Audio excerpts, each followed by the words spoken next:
One particular that's kind of standing out, man, just standing out really heavy on our hearts is the VP who committed suicide at Lincoln University and the Lincoln University in Missouri. Now, before I jump in, I mean, of course, we're dealing with mental health, and there's no perfect way to approach mental health.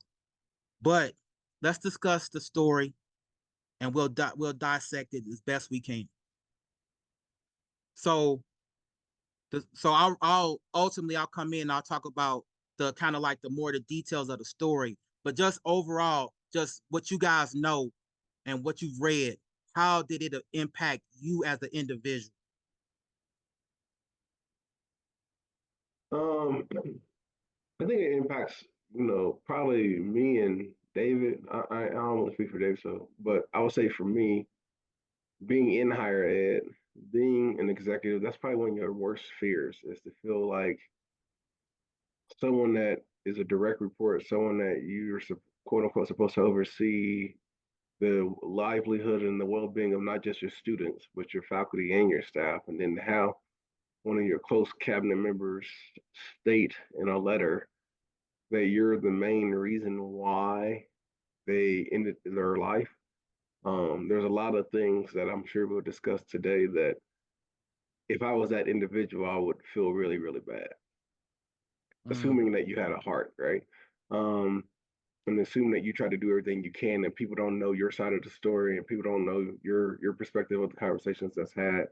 But at the end of the day, for this person to say unequivocally why they're taking their life and that you're the main reason, that's a sad, sad commentary. So that's just how I would feel about that, which makes me want to lean into the people in my college, and to the folks that I'm responsible for even more so. And it's just a reminder. And I think a lot of times, if I can make a plea to any executives, you know, we have trained our faculty and staff to do all that we can for the well-being of the student and to tap in and check in with the student. But I ask everyone to, based on this story, to who's checking in on our staff? Who's checking? Staff are people too. They have bad days too. They have storms too. And then after that, who's checking in on the leadership? All that mess rose to the top, and no one's there to check on the leadership to make sure we're doing okay and that we're maintaining our mental health. It's just that we're supposed to solve everybody else's problem, but no one, but not talk or not have anyone to talk to about our own problems. So, something definitely to think about.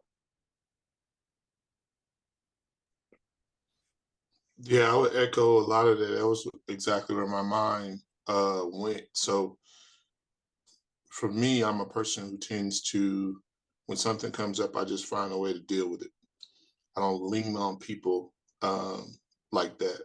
Um, and a lot of times everyone leans on me instead. So mm, I think that's a tough place for us because you have this whole, as you talk about mental health stigma that goes with it, like, you know, which is starting to go away, but Black people don't do mental health and we don't do counseling and all those things. Um, but trying to surround yourself with the right people. And one of the things for me that I always try to be careful of is protecting my energy and who's in my space.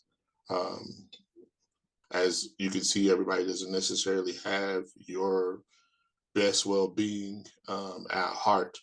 Um, so that to me, I guess, is one of the things that jumps off that's really concerning, like that the space would get that bad and that negative for someone to be willing to take their own life.